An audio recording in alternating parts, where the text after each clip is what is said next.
کنزا، تمہارا آئیڈیل کیا ہے؟ کالج کے پارک میں بیٹھے ہوئے ہم تینوں ہی اپنی باتوں میں مصروف تھے جب حریم نے مجھ سے پوچھا۔ میں نے کہا میرا کوئی بھی آئیڈیل نہیں ہے، میرا آئیڈیل پہ یقین نہیں ہے، میں شادی کے بعد محبت پہ یقین رکھتی ہوں، جو میرے نصیب میں ہوگا اسی کو اپنا آئیڈیل بنا لوں گی۔ میرا جواب شاید حریم اور ماہنور کو مطمئن نہیں کر پایا تھا۔ یہ کیا بات ہوئی؟ ملنا نہ ملنا نصیب کی بات ہے، لیکن انسان کا کوئی نہ کوئی آئیڈیل تو ہوتا ہے۔ میں نے کہا نہیں، میرا ایسا کوئی آئیڈیل نہیں ہے۔ حریم کہنے لگی ہم تینوں میں تم زیادہ خوبصورت ہو، مجھے تو لگا تھا کہ تمہارے بڑے نخرے ہوں گے۔ میں نے کہا ایسی بھی کوئی بات نہیں ہے، ماہنور بھی بہت پیاری ہے اور تم بھی بہت خوبصورت ہو۔ میں اور حریم آپس میں کزن بھی تھی، البتہ ماہنور ہمارے پڑوس میں رہتی تھی۔ حریم میری چچا زاد تھی اور ایک ہی گلی میں ہم سب کے گھر تھے، اسی لیے اسکول سے کالج ہم ایک ساتھ ہی پڑھتے آ رہے تھے، اور جب تک کہ ہم روزانہ کے 2 چکر ایک دوسرے کے گھر کے نہ لگا لیتے ہمیں لگتا ہی نہیں تھا کہ دن چڑھا ہے یا رات ڈھلی ہے۔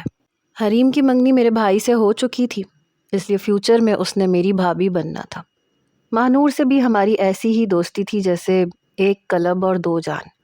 ہم تینوں میں کبھی بھی کسی بھی بات کا کوئی پردہ نہیں تھا، نہ ہی کبھی ہم نے ایک دوسرے سے کوئی بات چھپائی تھی، یہاں تک کہ حریم نے خود مجھ سے یہ کہا تھا کہ مجھے مدثر بہت اچھے لگتے ہیں، اپنے بھائی کا رشتہ کب لا رہی ہو میری طرف؟ اور میں اسے تنگ کرتی تھی کہ اپنا منہ دھو کے رکھو، میں تو اپنے بھائی کے لیے بڑی خوبصورت لڑکی لاؤں گی۔ اور حریم کی خطرناک نظریں مجھ پہ یوں اٹھتی تھیں کہ مجھے کچا چبا جائے گی، اور میں ہنسنے لگتی تھی۔ جب میرے بھائی کو بھی حریم پسند تھی تو مجھے کیا اعتراض ہو سکتا تھا؟ شروع میں وہ دونوں ہی ایک دوسرے سے بات کرنے سے جھجکتے تھے۔ پہلی میٹنگ میں نے ہی کروائی تھی، اور وہ بھی اپنے گھر کی چھت پہ۔ ان دونوں کو میں چھت پہ چھوڑ کے میں خود نیچے آ گئی، اور میں حریم سے کہہ کے آئی تھی کہ صرف 10 منٹ ہیں تم دونوں کے پاس، اظہار محبت کرنے میں کنجوسی مت دکھانا۔ بہرحال ابھی 2 سال ہوئے تھے میرے بھائی کے نام کی انگوٹھی حریم کو پہنے ہوئے، لیکن ہماری محبت میں اور ہمارے رشتے میں کوئی فرق نہیں آیا تھا۔ وہ ابھی بھی مجھ پہ غصہ آنے پہ ویسے ہی گالیاں بکتی تھی جیسے شروع سے بکتی آ رہی تھی، اور میں بھی اسے سر پہ تھپکی لگانے سے پہلے سوچتی نہیں تھی کہ وہ میری ہونے والی بھابھی ہے۔ اتفاق ہماری ماؤں میں بھی تھا، لیکن بہت زیادہ نہیں تھا۔ ہاں، لیکن ان کی ہلکی پھلکی نوک جھونک کا ہم پہ کبھی بھی کوئی اثر نہیں ہوا تھا۔ اور ماہنور، وہ اپنی بھابھی کے ساتھ رہتی تھی، اس کے والدین حیات نہیں تھے، اور اس کی بھابھی تھوڑی سخت مزاج تھی۔ وہ کئی بار اپنی بھابھی کا گلہ بھی ہم سے کر لیتی تھی۔ ہم جہاں بھی جاتے تھے ماہنور کو اپنے ساتھ ہی گھسیٹ کے لے جاتے تھے۔ اس کے بڑے بھائی جاوید بھائی کو ہم بھی جاوید بھائی ہی کہتے تھے، اور بڑے دھڑلے سے کہتے تھے کہ ہم ماہنور کو لے کے جا رہے ہیں ساتھ، اور آپ بالکل بھی اعتراض نہیں کریں گے۔ وہ بھی ہمیں چھوٹی بہن ہی سمجھتے تھے، کہتے تھے اچھا ٹھیک ہے۔ ہمارے پورے خاندان میں دور دراز کے سب رشتہ داروں کو یہ لگتا تھا کہ ماہنور بھی ہماری ہی رشتہ دار ہے، کیونکہ وہ ہر وقت ہمارے ساتھ ہوتی تھی۔ ہمارے خاندان میں جس کی بھی شادی ہوتی ہم اسے ساتھ لے کے جاتے تھے، اور وہ کہتی تھی کہ مجھے لگتا ہے میں تم لوگوں کی فیملی کا ہی حصہ ہوں۔ میں نے کہا کہ اگر میرا کوئی اور بھائی بھی ہوتا تو میں تمہیں بھی اپنی بھابھی بنا لیتی۔ بہرحال کچھ ہماری عمریں بھی تقریباً برابر ہی تھیں۔ میں ان دونوں میں چند ماہ چھوٹی تھی۔ کالج میں ہمارا آخری سال تھا، پیپر ہونے میں بس 2 مہینے باقی تھے، جب یہ سوال ان دونوں نے مجھ سے یوں پوچھا جیسے یہ کوئی بڑا ہی خاص سوال ہے۔ میرے نزدیک اس کی کوئی اہمیت نہیں تھی، کیونکہ میرا یہ ماننا تھا کہ انسان کو محبت اسی سے کرنی چاہیے جس کے ساتھ نکاح کے 2 بول پڑھ لیے جائیں۔ اس لیے میرا ذہن بالکل شفاف آئینے کی طرح تھا، اور میرا دل بھی۔ بہرحال بات آئی گئی ہو گئی، ہم لوگ پیپروں کی تیاری میں لگ گئے۔ میں نے نوٹ کیا کہ ماہنور زیادہ تر وقت لائبریری میں لیپ ٹاپ پہ کام کرنے میں مصروف رہتی ہے، اور آج کل وہ ہم دونوں سے بھی دور رہتی تھی۔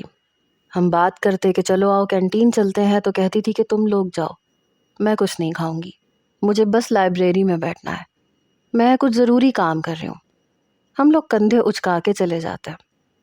لیکن جب 15 دن ایسے ہی گزر گئے تو میں نے حریم سے کہا، حریم تمہیں نہیں لگتا کہ ماہنور آج کل تنہائی پسند ہو گئی ہے؟ ہم اس کے گھر گئے تھے تو بھی لیپ ٹاپ پہ ہی لگی ہوئی تھی، اور کالج میں بھی زیادہ تر لائبریری میں ہی لیپ ٹاپ پہ پتہ نہیں کیا کرتی رہتی ہے۔ حریم کہنے لگی تم نے تو میرے منہ کی بات چھین لی ہے کنزا. میں بھی یہی سوچ رہی تھی کہ خیر ہے کہ اس کے رویے میں اتنا بدلاؤ کیوں آ رہا ہے. ویسے بڑی کمینی ہے، ہمیں ابھی تک نہیں بتایا کہ کیا کر رہی ہے. مجھے لگ رہا ہے آج کل اس کا کسی کے ساتھ ٹانکا فٹ ہو رہا ہے. حریم کا دماغ ان چیزوں میں بڑا چلتا تھا. میں نے کہا ایسے کرتے ہیں، خاموشی سے لائبریری میں جاتے ہیں اور جا کے دیکھتے ہیں کہ ہو کیا رہا ہے. حریم میری بات مان گئی. ہم نے جلدی سے اپنے سموسے ختم کیے، کولڈ ڈرنک کا آخری گھونٹ پیا اور بڑی آہستگی سے ہم لوگ لائبریری میں داخل ہوئے. جس ٹیبل پہ وہ بیٹھی تھی اس کی ہماری جانب پشت تھی. ہم دھیرے دھیرے قدم اٹھاتے ہوئے اس کے پاس آئے تو وہ اپنی فیس بک کی آئی ڈی سے میسنجر پہ کسی سے میسیجز پہ بات کر رہی تھی. مجھے بھی کرکٹ میچ بہت پسند ہے. آپ کا پسندیدہ کرکٹر کون سا ہے؟ ماہنور نے جلدی جلدی ٹائپنگ کی. دوسری طرف سے ٹائپنگ ہوئی. مجھے تو شاداب خان پسند ہے اور آپ کو شاید غالباً شاہین خان آفریدی پسند ہوگا. لکھنے والے کا میسنجر میں جو نام شو ہو رہا تھا وہ ساحر خان تھا. ماہنور نے ہنسنے والا ایموجی بھیجا. جی ہاں مجھے وہی پسند ہے. تبھی ہم نے ماہنور کے قریب ہو کے اس کے دونوں کان ہم دونوں نے پکڑ لیے. وہ بری طرح سے چونکی. یک زبان ہو کے ہم نے اس سے پوچھا کون ہے یہ ساحر خان؟ وہ اچھمبے میں آئی. جلدی سے اس نے لیپ ٹاپ بند کیا. یہ تم لوگ کیا میری جاسوسی کر رہی ہو؟ چھوڑو میرے کان. تبھی لائبریرین کہنے لگی شور کیوں ہو رہا ہے، باہر جائیں تینوں. میں نے ماہنور کا ہاتھ پکڑا. حریم نے اس کا لیپ ٹاپ پکڑا. حریم دیکھو لیپ ٹاپ کا کوئی مذاق نہیں ہے، واپس دو مجھے. حریم اس کا لیپ ٹاپ لے کے باہر کی طرف بھاگی اور ماہنور میرے ساتھ لائبریری سے باہر آئی. پارک میں جا کے حریم وہیں پہ آلتی پالتی مار کے بیٹھ گئی. لیپ ٹاپ ابھی بھی اسی کے پاس تھا. میں نے کہا بتاؤ کیا چکر چل رہا ہے تمہارا، اور ہمیں کیوں نہیں بتایا؟ کہنے لگی تم لوگوں سے کبھی کچھ چھپ سکتا ہے، بس ایسے ہی ٹائم پاس کرنے کے لیے تھا. میں نے کہا واہ، اپنے لیے اچھا ٹائم پاس ڈھونڈا تم نے، ہمیں بھی ایسا ٹائم پاس کروا دو. حریم نے میرا کان پکڑا. تمہارے بھائی کو شکایت لگا دوں گی. میں نے کہا تم تو میرا کان چھوڑو، مجھے ویسے بھی ان چیزوں میں دلچسپی نہیں ہے. ماہنور کہنے لگی تم لوگوں کے گھر مکمل ہے نا، نخرے اٹھانے کے لیے ماں ہے، باتیں ماننے کے لیے باپ زندہ ہے. میں 24 گھنٹے اپنی بھابھی کی چپ سن کے پریشان ہو جاتی ہوں، اس لیے تھوڑی بہت چیٹنگ کر لیتی ہوں. اور ویسے بھی یہ لڑکا شریف ہے، پچھلے 1 مہینے سے تو اس نے مجھ سے کوئی غلط بات نہیں کہی، اور میں صرف فرینڈ شپ کی حد تک ہوں. حریم کہنے لگی ہاں شروعات میں فرینڈ شپ ہی ہوتی ہے اور آگے بڑھ کے پتہ نہیں کہاں پہنچ جاتی ہے. میں نے کہا دیکھو اسے حد سے زیادہ مت بڑھانا، یہ لڑکے اچھے نہیں ہوتے، جتنے شریف نظر آتے ہیں نا اتنے ہی ٹیڑھے ہوتے ہیں. لڑکیوں کو باتوں میں ایسے گھیرتے ہیں کہ تمہیں پتہ بھی نہیں چلے گا اور وہ تم سے کیا کیا کروا بیٹھے گا. بہت سوچ سمجھ کے قدم اٹھانا. ہم دونوں کا کام یہی تھا کہ ماہنور کو اچھی صلاح مشورہ دے سکیں، لیکن اس کی شکل دیکھ کے لگ رہا تھا کہ اسے ہمارا مشورہ کوئی خاص پسند نہیں آیا تھا. بہرحال بات آئی گئی ہو گئی. البتہ یہ تھا کہ ہم دونوں کو پتہ تھا کہ وہ کسی ساحر خان سے بات کرتی ہے اور اس نے اپنی آئی ڈی بھی غلط بنائی ہوئی تھی جس میں اس کا نام کشمالہ تھا. ہمارے فائنل ایگزامز ہو چکے تھے. اب یونیورسٹی میں داخلہ لینے کے بارے میں ہم سوچ رہے تھے. ہم تینوں نے ایک ہی سبجیکٹ لیا تھا، لیکن آگے چل کے میرا ارادہ تھا کہ سبجیکٹ کو کچھ بدلا جائے. حریم اسلامیات میں ایم اے کرنا چاہتی تھی، میں ایم کام کرنا چاہ رہی تھی. ماہنور کا اپنا کوئی بھی دماغ نہیں تھا، اسے بس یہ تھا کہ جو میں لوں گی یا حریم لے گی وہ بھی وہی لے لے گی. شروع سے ایسے ہی ہوتا آ رہا تھا. وہ اپنا فیصلہ کبھی بھی خود نہیں کر پاتی تھی، لیکن میں حریم سے بار بار کہہ رہی تھی کہ یہ تم کیوں اسلامیات لینا چاہتی ہو، اکٹھے پڑھتے ہیں نا، میرا بالکل بھی دل نہیں لگے گا تم لوگوں کے بغیر. حریم کہنے لگی سچ بتاؤں تو میرا تو آگے پڑھنے کا دل ہی نہیں ہے. یہ مدثر کو کیا سوجی 2 سال کے لیے دبئی جانے کی، اچھا خاصا شادی کا پروگرام بن رہا تھا. میں نے کہا دماغ درست کر لو اپنا، تمہارے لیے ہی جا رہا ہے. یہاں کوئی اچھی جاب تو مل نہیں رہی. جس کمپنی میں اس کی دبئی میں جاب لگ رہی ہے 2 سال بعد اسے پاکستان میں ایک اچھی کمپنی میں جاب مل جائے گی. میرا بھائی اچھا کمائے گا تو تمہارا ہی فائدہ ہے. میری بات سن کے کہنے لگی قسم سے میرا آگے پڑھنے کو دل نہیں چاہتا، اور پتہ ہے میں کتنی اداس ہوں. مدثر اگلے ہفتے جا رہا ہے، میرے دل سے پوچھو میرے دل پہ کیا گزر رہی ہے. میں نے کہا بہت فضول لڑکی ہو. حریم نے مجھے آنکھیں دکھائی. دیکھو مجھے فضول مت کہنا، میں کتنی خاص ہوں اپنے بھائی سے ذرا پوچھو جا کے. زیادہ مجھے باتیں سنانے کی کوشش کی تو صحیح والی بھابھی بن کے دکھاؤں گی. میں نے کہا اچھا یہ بات ہے، تو پھر میں بھی نند بن جاؤں گی، میرے ساتھ بھی تمیز سے رہنا.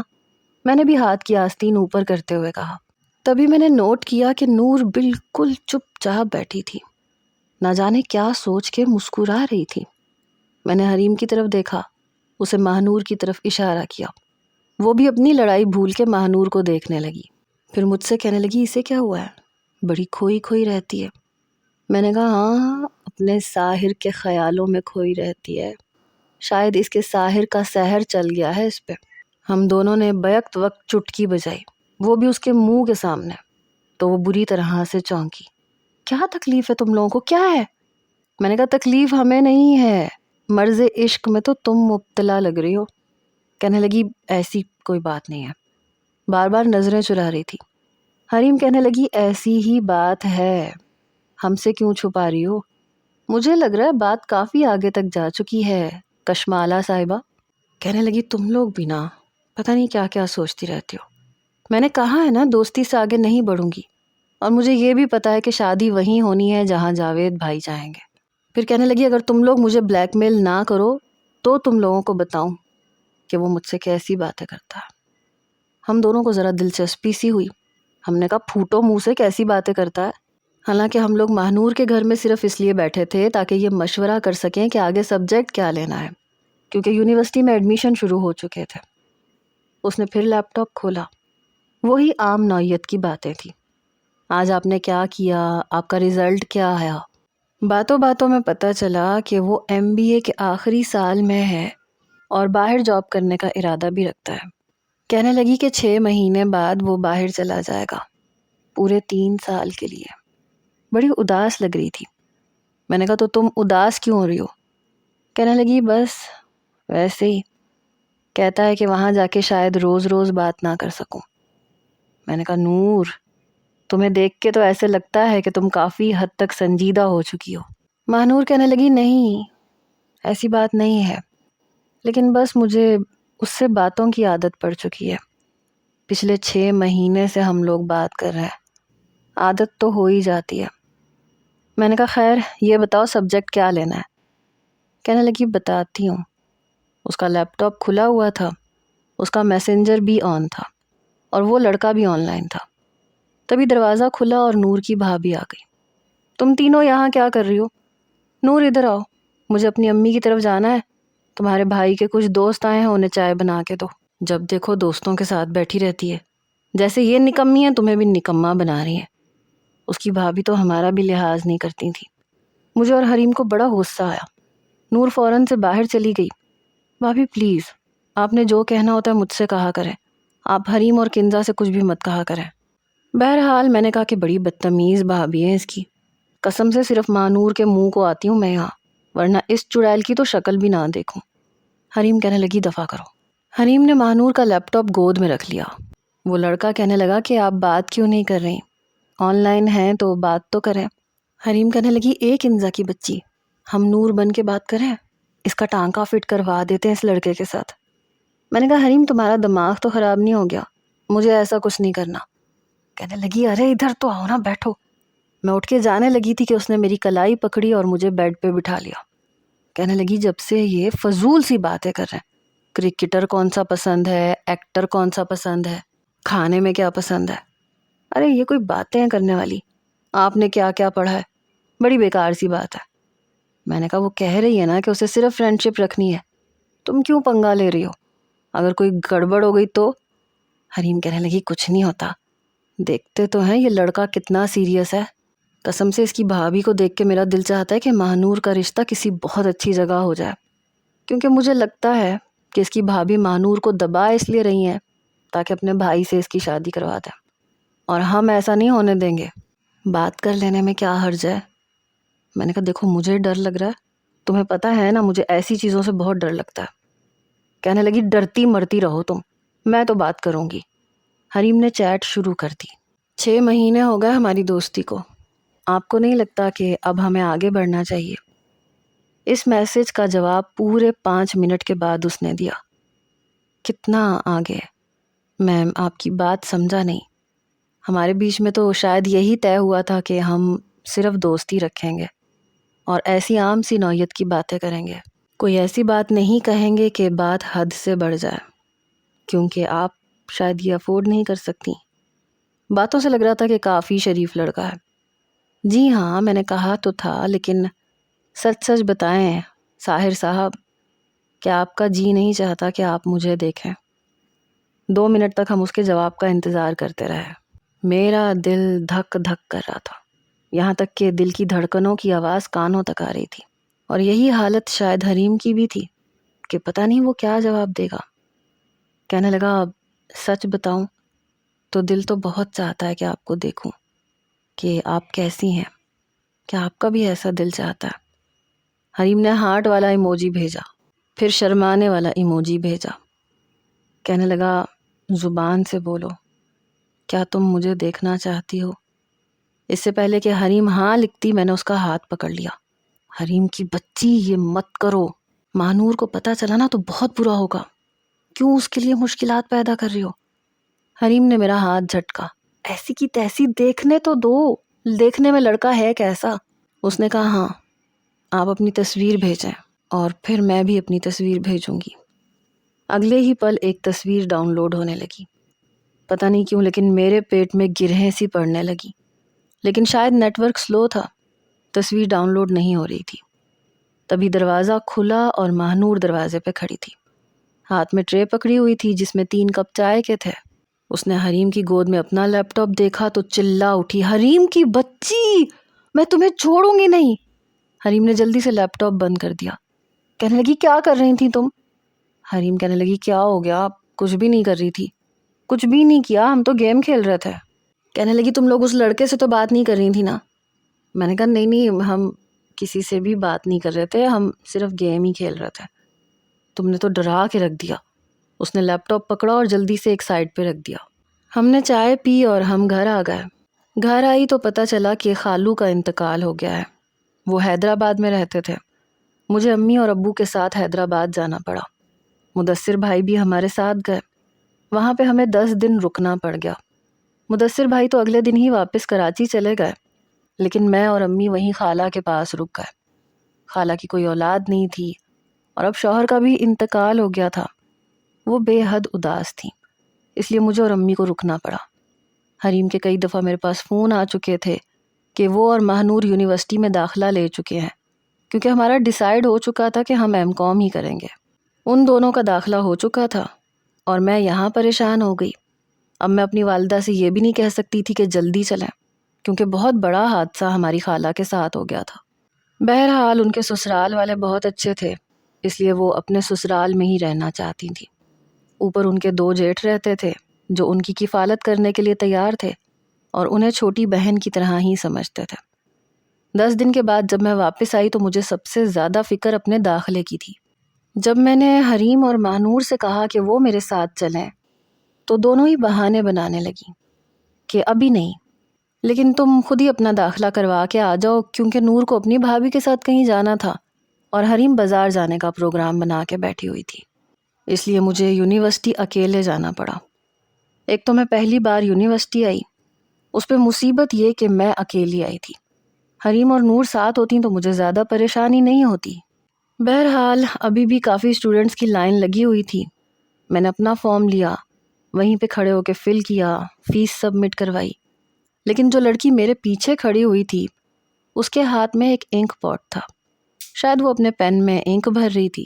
جیسے ہی میں نے اپنا فارم سبمٹ کروایا اور پیچھے پلٹی، اس کے ہاتھ میں پکڑا انک پاٹ میری قمیض پہ گرا. میری پوری قمیض نیلی سیاہی سے بھر چکی تھی. وہ لڑکی مجھے سوری سوری کہنے لگی، یہاں تک کہ میرا سفید دوپٹہ بھی نیلا ہو چکا تھا.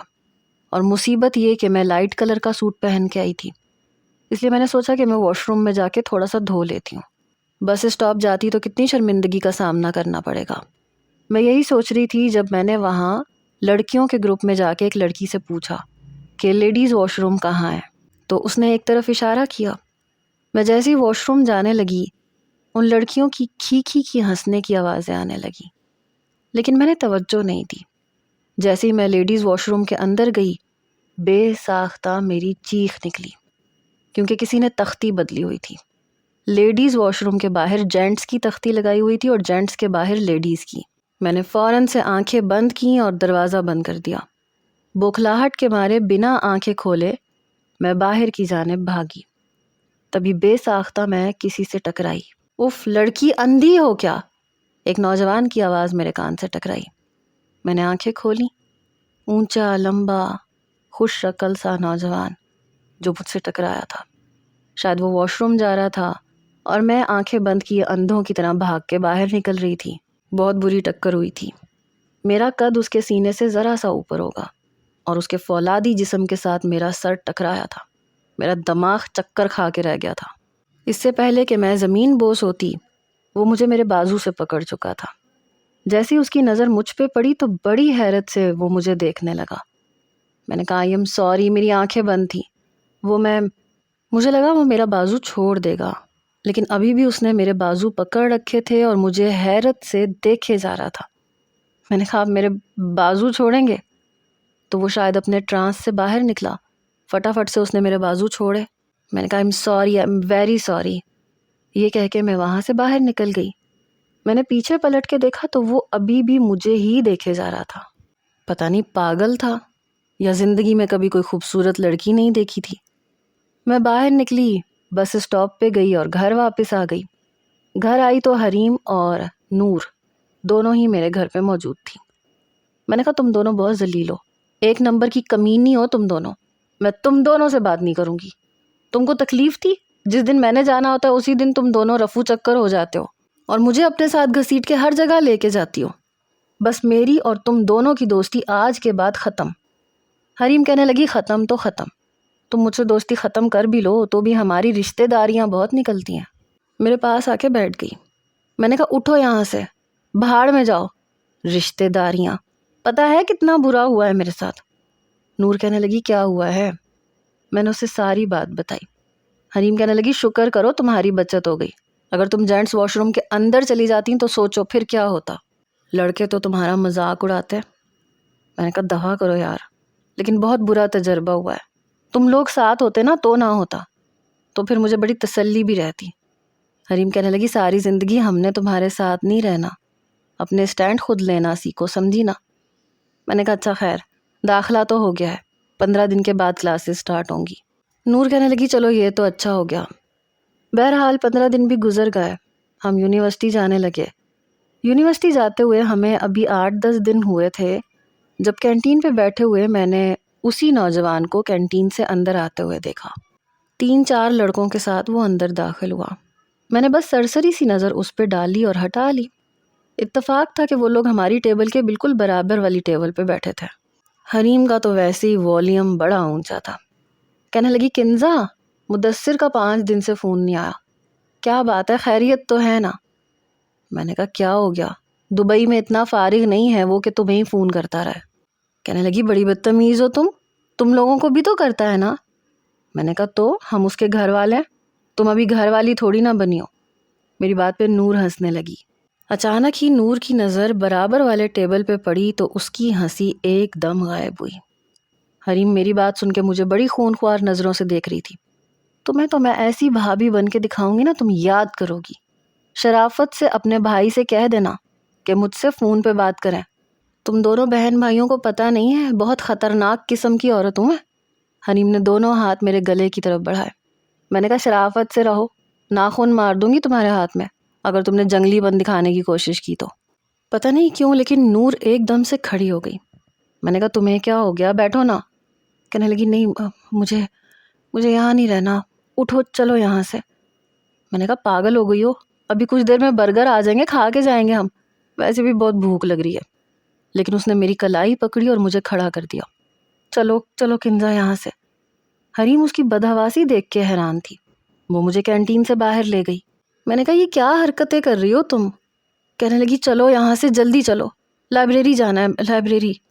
سیدھا راستہ تھا لیکن وہ ہمیں پتہ نہیں کہاں سے لے کے گئی، کبھی کسی ڈپارٹمنٹ میں گھس جاتی تھی، کبھی دوسری طرف سے نکل جاتی تھی۔ میں نے کہا یہ تم کر کیا رہی ہو؟ حریم کہنے لگی بھوت دیکھ لیا ہے کیا تم نے؟ کہنے لگی بھوت بھی دیکھتی نا تو مجھے اتنا ڈر نہیں لگتا، تمہیں نہیں پتا میں نے کیا دیکھ لیا ہے۔ میں نے کہا کسے دیکھ لیا تم نے؟ چھوڑو میرا ہاتھ.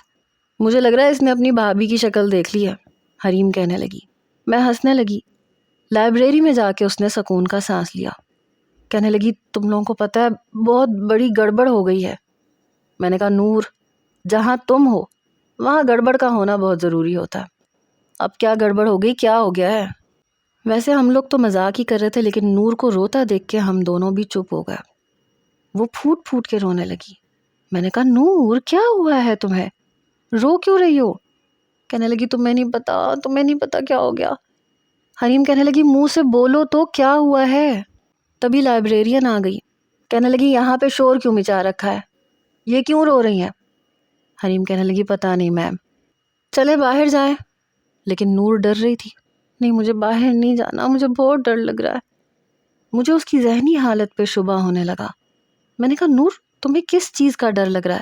باہر کیوں نہیں جا رہی ہو؟ لائبریرین ہمارے سر پہ کھڑی تھی. آپ لوگ باہر جائیں اگر یہاں پہ رونا دھونا شور مچانا ہے تو. حریم نے نور کو دیکھا غصے سے. تم یہاں سے تو نکلو، دیکھو کتنا شور مچا رہی ہے وہ. باہر چل کے دیکھتے ہیں نا، بتاؤ تو صحیح ہوا کیا ہے؟ وہ کہنے لگی نہیں میں باہر نہیں جاؤں گی. لائبریرین کہنے لگی پھر آپ اسے یہیں بیٹھی رہنے دیں اور آپ دونوں باہر جائیں. ہم نے کہا ٹھیک ہے، یہی ٹھیک رہے گا. اس سے بعد میں پوچھیں گے کہ کیا مسئلہ ہے. ویسے بھی اسے عادت تھی چھوٹی چھوٹی باتوں پہ رونے بیٹھ جاتی تھی. لیکن جیسے ہی ہم لائبریری سے باہر نکلے اس وقت اس کا رنگ بالکل اڑا ہوا تھا. ہاتھ پاؤں ٹھنڈے تھے. جیسے ہی میں باہر جانے لگی تو اس نے میری کلائی پکڑ لی. نہیں کنزا، تم بھی باہر نہیں جاؤ گی، تم کہیں بھی نہیں جاؤ گی. میں نے کہا نور تم بتا رہی ہو یا نہیں کہ کیا ہوا ہے تمہیں؟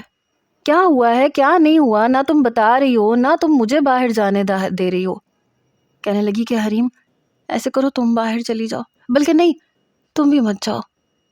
پتہ نہیں کیوں نور کی کنڈیشن دیکھ کے ہم دونوں ہی گھبرا گئی تھیں. حریم کہنے لگی تم اسے یہاں بٹھاؤ، اسے پانی پلاؤ، میں باہر سے رکشہ اندر لے کے آتی ہوں اور ہم گھر چلتے ہیں. مجھے اس کی کنڈیشن ٹھیک نہیں لگ رہی. اس کے ہاتھ پاؤں دیکھو کیسے ٹھنڈے ہو رہے ہیں.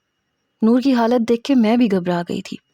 کچھ ہی دیر میں حریم رکشہ اسی گیٹ پہ لے کے آئی جہاں سے لائبریری بہت قریب تھی. وہ اندر آئی، کہنے لگی چلو واپس چلتے ہیں. تبھی جلدی سے نور نے اپنا چہرہ چھپایا. مجھے کہنے لگی تم بھی اپنا چہرہ چھپا لو. میں نے کہا تمہیں ہوا کیا ہے؟ کہنے لگی پلیز کنزا جو کہہ رہی ہوں وہ کرو، اپنا چہرہ چھپا لو. میں نے دوپٹے سے ہی اپنا چہرہ چھپا لیا. حریم بھی اپنا چہرہ چھپا چکی تھی. ہم دونوں تو نور کی حالت دیکھ کے اتنی پریشان تھیں کہ بیان سے باہر تھا. لیکن جیسے ہی ہم لائبریری سے باہر نکلے